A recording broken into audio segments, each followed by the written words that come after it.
Hello, I'm Nick Spencer, and you're listening to a new series of Reading Our Times, the podcast about books, about ideas about us. This series, we're looking at playing God, science, religion, and the future of humanity. We're going to be talking about scientific immortality, alien life, animal personhood, the rise in mental ill health, and the soul of AI. And underlying it all, we're going to be thinking about the question that lies at the heart of Reading Our Times. How are we to understand our human condition? In June 2022, a New York court had to decide whether Happy was a person. Happy was a 51-year-old female Asian elephant. She was, by all accounts, an impressive animal. Sensitive, intelligent, and the first Asian elephant unambiguously to have passed the mirror test. She'd been resident in Bronx Zoo for most of her life. Her legal case was not some weird eccentricity. It was brought by the Non-Human Rights Project, an American organisation dedicated, in its own words, to challenging an archaic, unjust, legal status quo that views and treats all non-human animals as things with no rights. In this instance, they failed, but they haven't given up with Happy, and there are many other animals, including chimpanzees, African elephants, and even dolphins and whales held in captivity, whose legal personhood they are seeking. Will they succeed? How far can we draw an impermeable line between ourselves and other animals? Do other animals show signs of personhood? It's sometimes claimed this question in particular can be answered empirically. Watch what animals do, and then we'll get an idea of whether they're persons. But of course, in order to do that, you've got to know what you're looking for. In other words, the empirical question has to be preceded by a philosophical one. Whether animals are or can be persons requires us to wrestle with the thorny question: what is a person? Mark Rowlands is Professor of Philosophy at the University of Miami and the author of a number of books on the philosophy of mind and the moral status of non-human animals. And his recent one, entitled Can Animals Be Persons?, is the subject of the podcast this week. Mark, welcome to Reading Our Times. Thank you, Nick. I began my introduction by talking about the attempts of the Non-Human Rights Project to get various animals recognised as legal persons. So I guess one of the really important things to begin with is disentangling legal personhood from what you call metaphysical personhood. Now, I'm conscious that could be a very big question, but what's the difference, simply put? Metaphysics means literally that which comes after physics, but it also means attaining to what something is. So there are various definitions of persons you find in the philosophical literature. Probably the most famous and the one I tend to work with is Locke's definition, 17th century English philosopher John Locke, who said that a person is a thinking, intelligent being that has reason and reflection and can consider itself the same thinking thing in different times and places, which it does only by that consciousness which is inseparable from thinking and seems to me to be essential to it, it being impossible to perceive without perceiving that one perceives. Cutting through all that, I think what we get is the idea of a person as something where four different features coalesce. There's consciousness, cognition or reason, self-awareness, and memory, the ability to consider itself the same thing through time. Where you have those four things in a single individual, I'd be tempted to say that's where you have a person. Yeah, and the legal personhood that organisations like the Non-Human Rights Project are trying to get recognised in the law, that's basically parasitic on that metaphysical personhood, right? It's complicated because, as Oliver Wendell Holmes put it, the life of the law is not logic but experience. And by experience, he talked about the felt necessities of the time, the biases and prejudices and so on. These all work their way into the law in various ways. So it's notorious, for example, that the law has both extended personhood to things which don't seem to be persons, Like corporations, corporations, yeah, rivers and that kind of ships, thing. Yeah. that kind of thing, yeah. And on the other hand, they've not extended personhood at various times to individuals which clearly do seem to be persons, members of other race and women being, the obvious examples. Yeah. But one would hope that eventually the metaphysical and the legal concept of a person would eventually merge, and so we have a sort of concomitance between the two. Yeah, and where experience and reason actually match. That would be nice, yes. So you mentioned those 4 conditions of personhood. You talked about consciousness, cognition or reason, self-awareness and memory from Locke. You draw on those 4, but actually for the last one you talk about other awareness. Just unpick that for me. Why did you go for other awareness there? And what is other awareness compared to Locke's idea of memory? Yes, other awareness is the one point of deviation from Locke's theory because he doesn't talk about it. The reason I incorporated it is because I was trying to operate with a concept of personhood that would be as acceptable to as many people as possible. And so some people in their definitions of persons had this other condition called other awareness. You have to be aware of others as persons as such. I'm not sure that's actually a condition of personhood. I adopted it basically for sort of strategic reasons. I want to unpick those 4 because they are central to your argument, central to the book. But before I do, can you just pinpoint the difference between consciousness and self-awareness? Because a lot of the time people use those terms almost interchangeably, don't they? They do, and it's a mistake. So by consciousness, what I mean is what philosophers sometimes call phenomenal consciousness, which is the way things seem or feel to you when you have an experience. So, for example, I see a bright flash of lightning, then things seem bright and flashy to me. I hear the lightning alarm, things seem loud and jarring, temporarily confused. I stub my toe, let's suppose, then things seem or feel painful to me. So phenomenal consciousness is the way things seem or feel to you when you have an experience. And this is what philosophers call qualia, is that right? Qualia is one way of unpacking that idea. It's a particular theoretical way of explaining what's going on, and not everybody likes it. I believe in phenomenal consciousness, for example, but I don't really believe in qualia because I don't think that's the best way of explaining what phenomenal consciousness is. Right. But you're right. I mean, there is a close association between the two in the minds of many. You say that you judge consciousness by watching its effects almost. I think at one point you say like judging the wind. Tell us what you mean by that.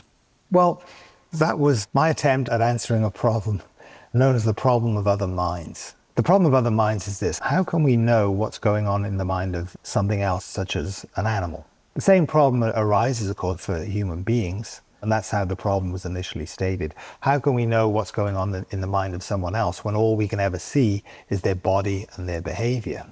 And standard solutions involve sort of the idea of inference. Well, we infer what's going on in their mind from observation of their behavior. There are various sorts of problems with that. I prefer a sort of direct perception view that where we basically see what's going on in the mind of another. So the example I talked about was when we see dogs playing with each other, and there's a certain sort of sequence of behavior that's required to get this up and running, so it doesn't escalate into a fight. So the dog does various things. It lowers its front and raises its rear and so on. The goal of these is to convince the other dog that we're just playing. Things that would ordinarily be aggressive, no, this is just fun. That's the idea. When you see a dog doing that, what are you seeing? And you can't simply say, well, you see the dog playing, because his efforts to play might in fact be unsuccessful. He doesn't manage to convince the other dog that they're just playing. What we have to say is that what we're seeing is the dog trying to play. And trying is a mental state of a certain sort. And so in those sorts of circumstances, we can see what's going on in the mind of another dog, because there is no real separation between the mental and the behavioral in those sorts of cases. Yeah. But it's certainly more straightforward to infer that the animal in question, your dog or perhaps my cat, does have intentionality, is thinking things through, does have desires and so on and so forth, than the opposite, which has been surprisingly mainstream view for a great deal of the past, which is that animals don't have intentionality, right? Yes, I mean that has been the mainstream view, and I wouldn't be at all surprised if it reverts to being the mainstream view in the near future. But at the moment, the science of animal behavior has thrown off its so-called behaviorist shackles, where all we could focus on was the behavior and not talk about minds at all. And it's a lot more sort of liberal in that sense now. But it also makes more sense. I guess the point I'm trying to get at here is that I think you make the point that it just makes more sense to infer that these animals do have some kind of consciousness. Yes, that's right. To take an example, there's a certain time in the evening when my dog will sit in front of me. I'm sitting on the sofa. He'll sit in front of me and he will stare directly at me. And in those circumstances, I know that he wants one of two things. Either he wants to go out the garden or he wants to jump up next to me on the sofa. He's a very polite dog in that way. He always asks first. And I would be willing to bet my house and all my possessions on one or other of those two being the correct explanation. So that would be an inference to the best explanation. And one of the other themes that runs through your book is that we shouldn't demand higher evidence or better proof from animals than we require of other human beings. Yes. And we naturally infer consciousness and mindedness to other human beings through the way they interact with us, putting aside the business of language, which I know we'll come on to at some point. So why would we deny it to animals? Fair? I think that's exactly right. It's an interesting technical problem when it applies to other humans. And how to solve it is not entirely clear, and different people have different ideas.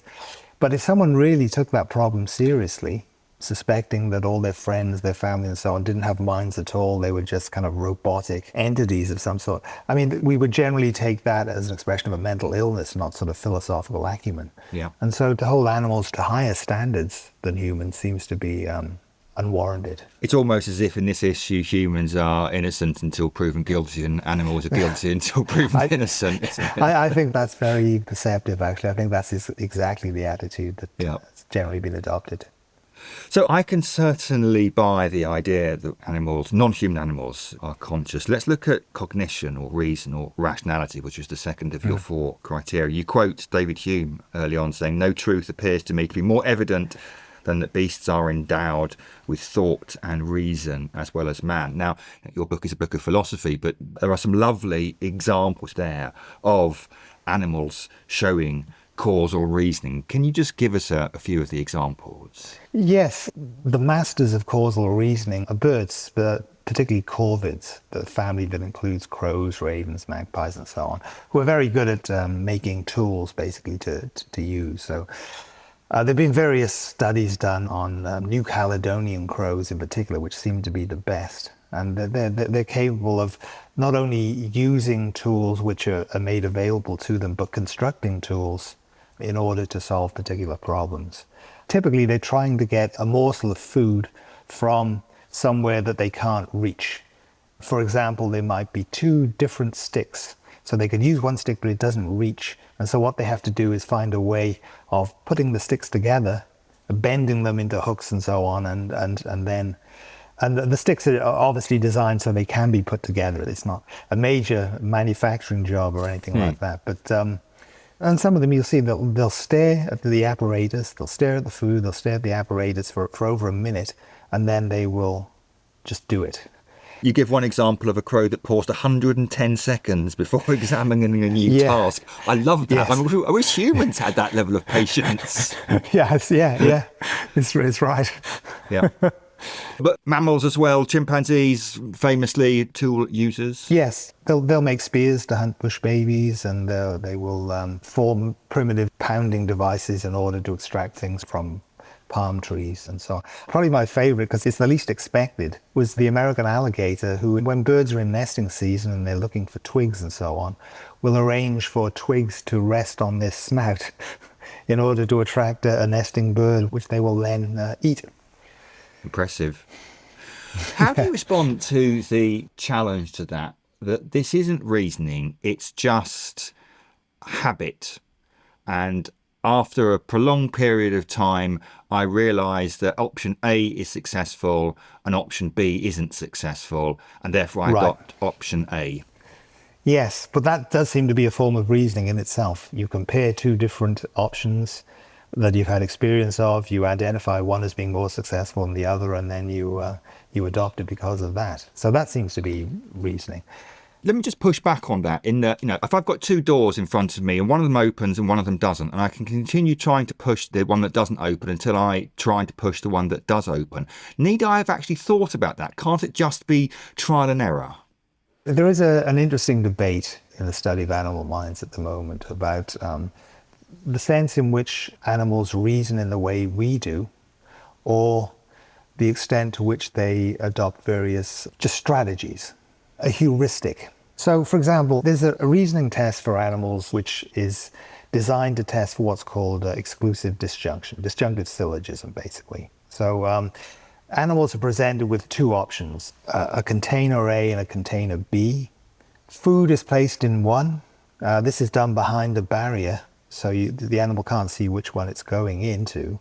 But then the animal is shown the empty canister afterwards, and then it's given the option to choose.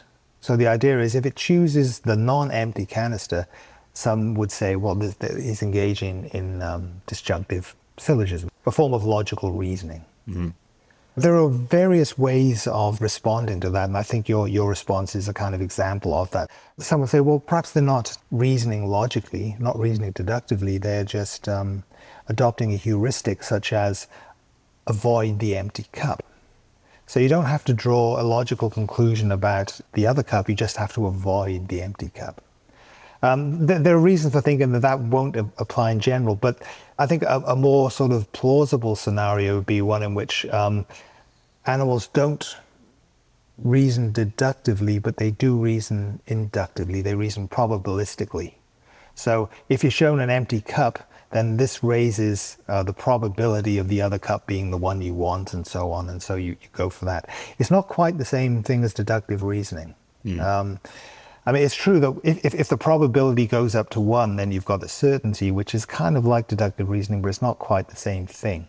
If that's true, and I think there's good evidence for thinking something along those lines, it's difficult to find overwhelming evidence of deductive reasoning specifically in animals. But if that sort of reasoning is true, then they're reasoning, they're just not reasoning deductively, they're reasoning inductively or probabilistically.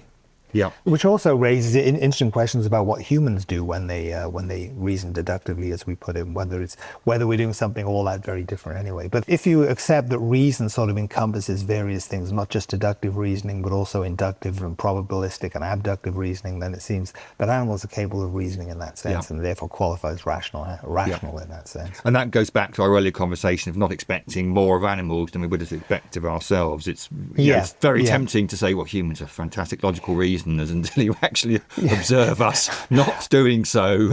Yeah, I mean, we're terrible at formal reasoning in general, and it may well be that's because our brains are not really suited to it.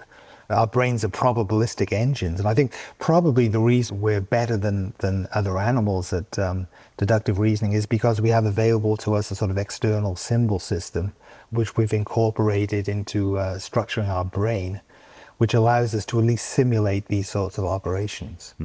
But it's very noticeable that the sort of things that, say, digital computers are very good at, formal reasoning, we're very bad at, and the sort of things that you can explain in terms of mental models and probabilistic occurrences, things like facial recognition, for example, we're much, much better at. Yeah. So I suspect in the end there's probably not a huge difference between what our naked biological brains do and what those of other animals do. The deductive stuff comes in because of this massive external structure of language and other formal systems that we've built around us. I think that's a difference. I mean, just from an evolutionary point of view, you'd expect that, wouldn't you? Because it's not as if we've taken a very different evolutionary trajectory up until the point in which we became linguistic cultural animals, in which case something very different happened. Before then, similar path. Yeah, I think you're absolutely right about that. Yes, I think the big change came in with the development of external systems. So it wasn't a biological or evolutionary change so much as a change in our environmental scaffolding.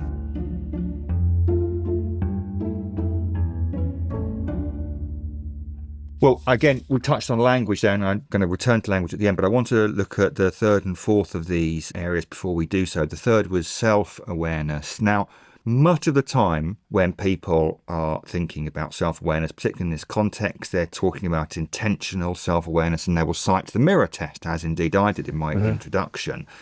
First of all, tell us what the mirror test is. Well, the mirror test was developed by a guy called Gordon Gallup in 1970, and it was put forward as a test for self-awareness. So the idea is you find an animal, you anesthetize it, you put a little mark on it in the form of dye or something like that, and then when it comes around, you place it in front of a mirror. The dye mark is being placed in a spot that's only visible using a mirror. It's like your forehead or something like that. Forehead would be great, yeah, that's a typical place. And then you find out if the animal scrutinizes itself in the mirror. The idea is if it does, then it must recognize itself as itself in the mirror and therefore has self-awareness. Yep. That has become a mainstay for these tests of whether non-human animals or some of them are self-aware. You've got problems with that, haven't you? Or you think we rely on it too much? Well, I think there are two forms of self-awareness. And when Locke, who we began with in his definition, talks about recognizing yourself as the same thinking thing in different times and places, he says, which it does only by that consciousness which is inseparable from thinking, and which seems to me to be essential to it, being impossible to perceive without perceiving that he does perceive. That's at least gesturing in the direction of a very different form of self-awareness. Because typically, I mean, here I am, I'm looking at you on the screen, I'm not thinking, and this would be a form of reflective self-awareness. I'm not thinking, oh, here I am looking at Nick on the screen. I'm just looking at you and we're engaging in conversation without thinking too much about this. You know, most of the time we just get on with things without thinking about what we're doing. But I think there's another form of self-awareness which is built into any form of conscious experience at all. And it's difficult to grasp, but here's my effort at explaining it. After this is over, I'll go and take my dog Shadow for a walk along the canal. And the canal is littered with scores of iguanas, which he loves to chase, and they jump into the canals who are on the other side and so on. And sometimes he misrecognizes things as iguanas, misidentifies things as iguanas. So a little bit of tree detritus, for example, might present itself to Shadow as an iguana if it's shaped in the right sort of way. So when you think about seeing something as an iguana, the question is, well, what's involved in that? And the basic idea is that, well, you see something as an iguana, even when it's not an iguana, because you've made various guesses about how your experience will unfold if certain circumstances were to occur. So when you see a piece of tree detritus as an iguana, that is because you have anticipated, for example, that if you were to charge up to it, then it will retreat or run away in some way. And when it doesn't, you're forced to revise your guess. So seeing is a matter of guessing about how things are going to go, is the takeaway so far. The thing is that these guesses, they always involve implicit self-awareness, awareness of yourself, because you're implicated in the guesses. So it's not, for example, that the iguana changes its position in Cartesian space, moves from these coordinates to those other coordinates. That's crucial. It's that he moves in this way relative to Shadow, my dog. If Shadow is to, say, the east of the iguana is facing a certain way, then what's crucial to his expectations or guesses is how the iguana will change its position in space relative to him. And so the idea then is that you're implicated in the various guesses that allow you to see. So having a conscious visual experience involves various implicit anticipations about how future experience will unfold, and you are implicated in at least some of those anticipations. And so there's a form of self-awareness built into having any conscious experience. So it's a kind of non-intentional self-awareness. Yes, it goes by various names, because this has cropped up in the history of philosophy. So just to clarify, the Locke quote with which you started this answer is, by your reckoning, just putting too much emphasis on what we call metacognition, on thinking about thinking. And self-awareness doesn't need to be thinking about thinking. It can be a more pre-reflective or non-intentional form of awareness, right? Yes, but I don't think Locke was guilty of that mistake. I think many commentators on Locke have interpreted him in that way. One of the problems I have with that is that would it not be then impossible to impute that kind of non-intentional self-awareness to very, very simple organisms, the way in which they move and operate and, move towards positive stimuli, move away from negative stimuli, looks for all the world like it's a kind of non-intentional self-awareness. And yet I wouldn't really want to impute personhood to, an amoeba. Yes. On my view, you'll have non-intentional self-awareness only when you'll have intentional experience. If there's any kind of thing going on consciously in the case of an amoeba or a mussel or oyster or something like that, then I'd be inclined to call it sensation and not experience. And it's sensation because it's not intentional, it's not about something. So we have intentional self-awareness only where we have experiences that are intentional in the philosophical sense that they're about something or other. So Shadow's experiences were about iguanas or pieces of tree detritus that seemed to be at the time iguanas. So there's this directness towards the world, and our awareness of ourselves, our non-intentional awareness of ourselves, is built into this directedness towards the world. Our last of the four, and then we'll kind of pull our strands together, is other awareness. We've touched on that already. Tell us a bit more about what other awareness means. My discussion of other awareness piggybacks on the distinction between intentional and non-intentional self-awareness. So the idea is you can be intentionally aware of another, or you can be non-intentionally aware of the other. So intentionally aware is where I see another person and I say, oh yes, there is another person, something along those lines. That's just straightforward other awareness of an intentional sort. But there's a kind of experience that we can have that captures quite nicely what I mean by non-intentional awareness of others. And it's the kind of experience made famous by Sartre when he talked about shame. Sartre is very difficult to read, but he does offer some very nice examples, which I think are sort of useful to hold on to. So when he talked about shame, he gave an example of someone looking through a keyhole at a scene behind a door that they're not supposed to be looking at. Initially, the person is just absorbed in the scene. They're not thinking about what they're doing. They're just absorbed entirely in the scene going on behind the door.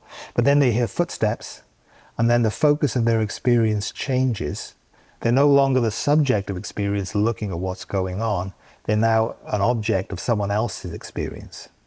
So they experience themselves as a voyeur, perhaps, or something along those lines. This is an example of experiencing yourself as an object for the other. So to do that involves a kind of awareness of the other which isn't captured by the standard intentional form of awareness.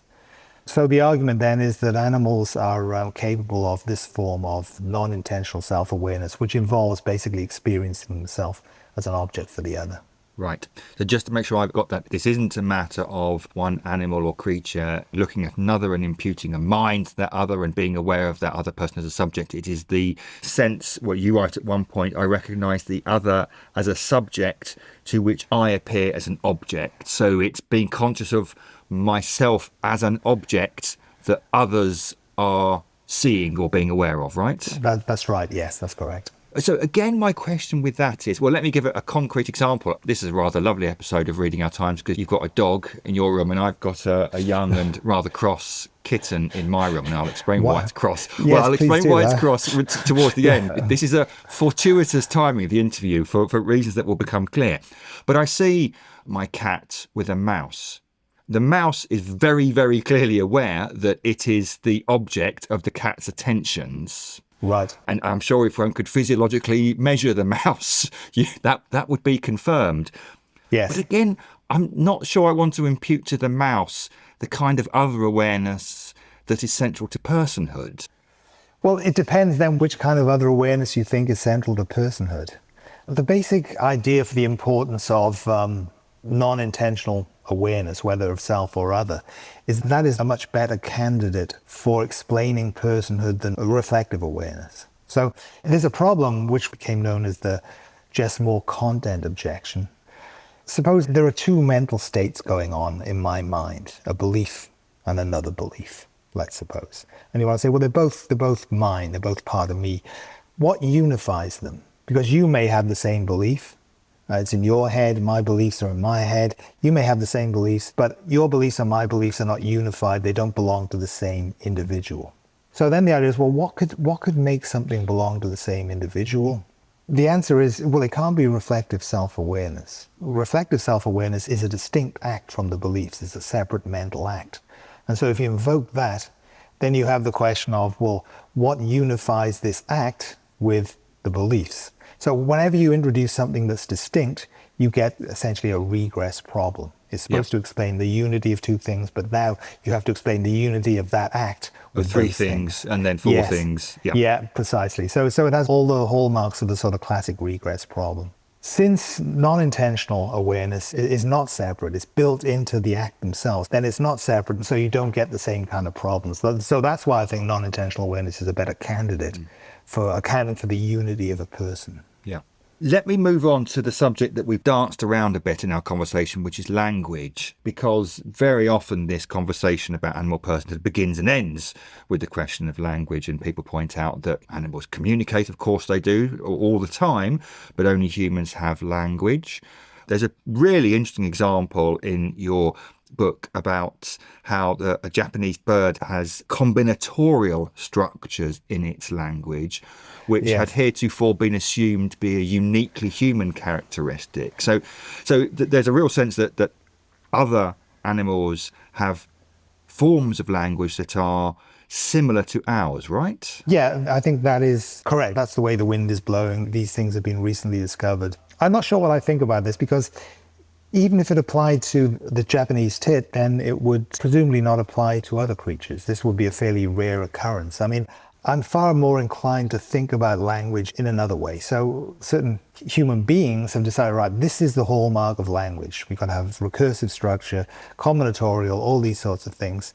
And so they've adopted a certain proprietary conception of language based on what they think humans have. And they say, well, this is it. This is what you need to have language. And if you don't have it, you don't have language. I would just be inclined to reject that as just sort of baseless. Speciesism. Speciesism, yes. Cameron Buckner has, well, it's not a nice word, but it's a very useful one. Anthropofabulation, where we sort of, we construct various scenarios about how we do things.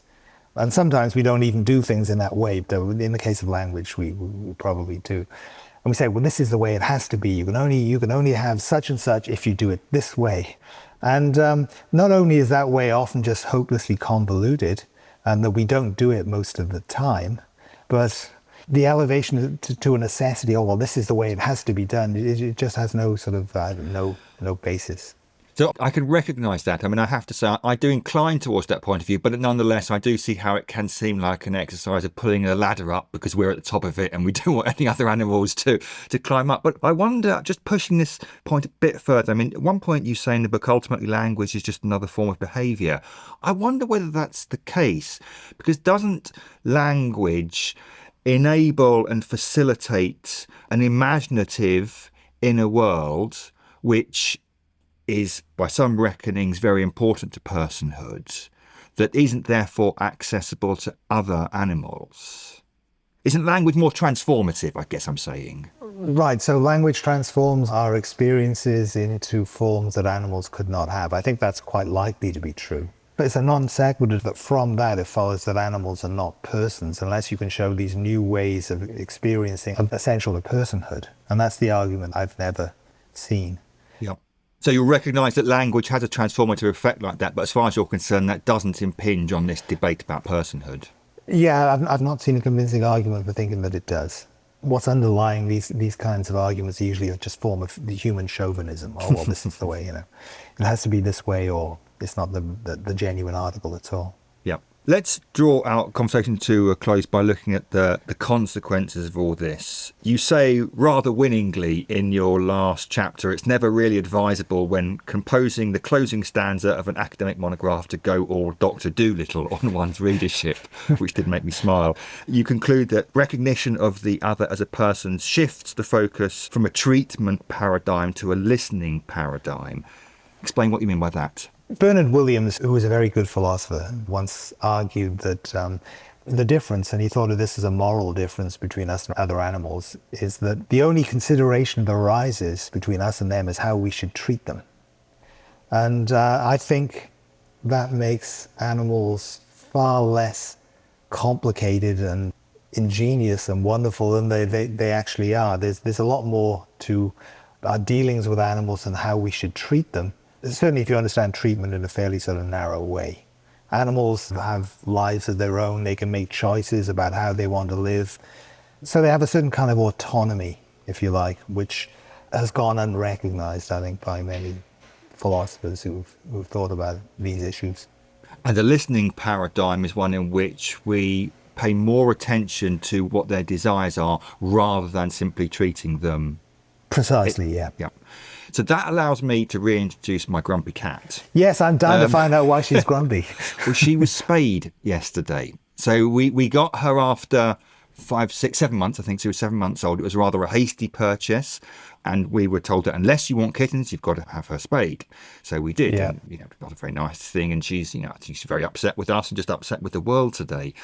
We did this, I guess, a week or so after I read the book, and I was kind of feeling guilty yesterday. I'm feeling guilty today because she's clearly very upset with life. Yeah. This comes across as slightly facetious. I certainly don't mean it to be. But by your logic, I shouldn't have done that, really, because there's no conceivable way she would have wanted to be spayed. But I treated her in this way in order that she could remain our cat. If we do recognise animal personhood, I've done something wrong there. Well, it's a good question. I mean, the idea is sometimes you can do wrong things because they're the least wrong things. My dog got extremely grumpy. I had him neutered as well, largely because his testicles hadn't dropped. But he spent the next few days in a sort of concerted effort to kill me. You've done this to me. And in one sense, yeah, perhaps I shouldn't. But on the other hand, undescended testicles tend to lead to cancer. So there's a wrong, but there's a greater wrong that it avoids. And it would be unfeasible for you, presumably, if your cat were to have kittens all the time. That would be certainly a big thing. unfeasible for my wife. That would be the end. Precisely. So it can probably be handled on the sort of wrong versus greater wrong kind of account. After 4 or 5 years, this is the first episode of Reading Our Times where we've ever discussed the reproductive organs of dogs and cats, but I'm very glad we have. It's been a fascinating discussion. The book is called Can Animals Be Persons? Mark Rowlands, thank you very much indeed for speaking to Reading Our Times. Thank you very much, Nick. Thanks. Next week, I'll be speaking to Abigail Shrier about her book, Bad Therapy, Why the Kids Aren't Growing Up. Especially in the United States, we give people unhealthy lives and then we pour in mental health resources expecting it to cure everything. And it doesn't. They end up more miserable, but on 10 psychiatric drugs. You've been listening to Reading Our Times from the think tank Theos. It's produced by Phil Bodger. Our team includes Daniel Turner, Fiona Hanscom, and Chinny MacDonald. Special thanks to Nina Humphreys, who composed our theme tune and all the music. You can subscribe to Reading Our Times on Apple Podcasts and Spotify, and you can also find us on the website theosthinktank.co.uk. We're going to be doing a few live events at festivals in the coming months, so please sign up to the Theos monthly newsletter and join us in person for those if you can. And don't forget to rate and review the podcast on iTunes. It'll help other people find it. Goodbye.